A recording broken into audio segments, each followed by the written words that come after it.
What's up guys? Welcome back to our channel. For today's video ay pag-iusapan naman natin guys ang tungkol sa mga digital banks na kung saan ay pwede tayong mag-ipon ng ating mga pera. So, unang-una guys, ano ba itong digital banks? Ibig sabihin digital banks, ito yung mga bangko dito sa ating mga pwede natin ma-access sa ating cellphone, laptop guys. Pwede natin i-download sa Play Store ang mga digital banks na ito. Saan pwede tayong mag-ipon gamit ang mga digital banks guys, na hindi na tayo pupunta pa sa mga traditional bank na gaya ng mga rural bank. So, ito guys, magbibigay ako sa inyo ng mga halimbawa guys ng mga digital bank kung saan pwede tayong mag-ipon ng ating pera. So, nauna guys, Maya. Ito yung pwede nating i-upload guys. Maya Bank. So, dito sa Maya Bank guys, nagbibigay sila ng 3.5% sa ating mga ilalagay na pera guys. Pwede rin itong tumaas guys kung halimbawa mayroon kasi silang mga promo at mayroon kang mga gagawin na action. Pwede siyang umabot hanggang 8% guys.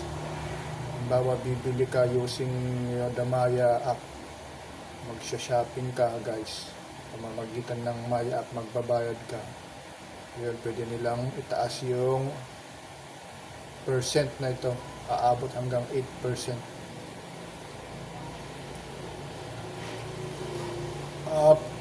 Sunod natin guys, Uno Bank. Ito guys, may apps din ito, Uno Bank, pero pwede mo itong ma-access sa pamamagitan naman ng GCash guys.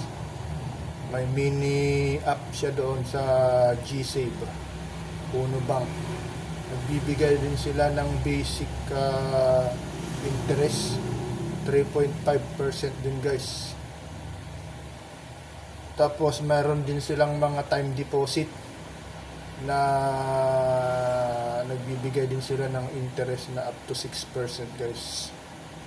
So maganda rin dito sa Uno Bank. Naranasan ko na rin ang mga ito guys, Maya at saka Uno Bank. So sunod naman guys, CIMB. Ito guys, CIMB, pwede mo rin itong ma-access sa GCash. Pero may sarili din silang app guys, pwede mo rin silang i-download sa Play Store. Ang kagandahan dito guys sa CIMB, wala silang minimum na maintaining balance.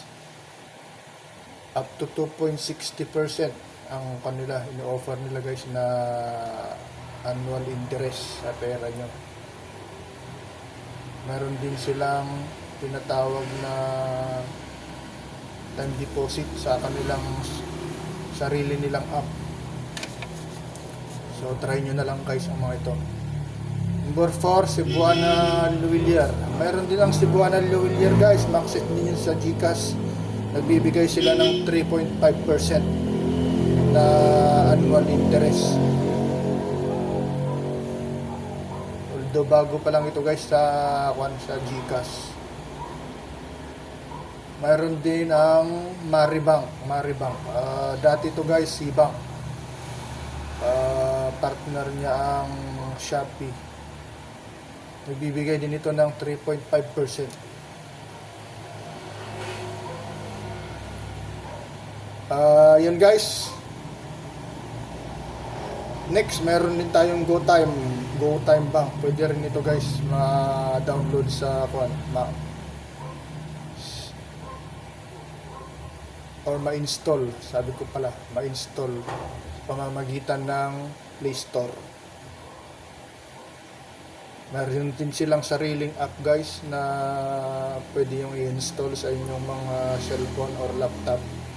Nagbibigay din sila ng 4% basic na base interest 4%.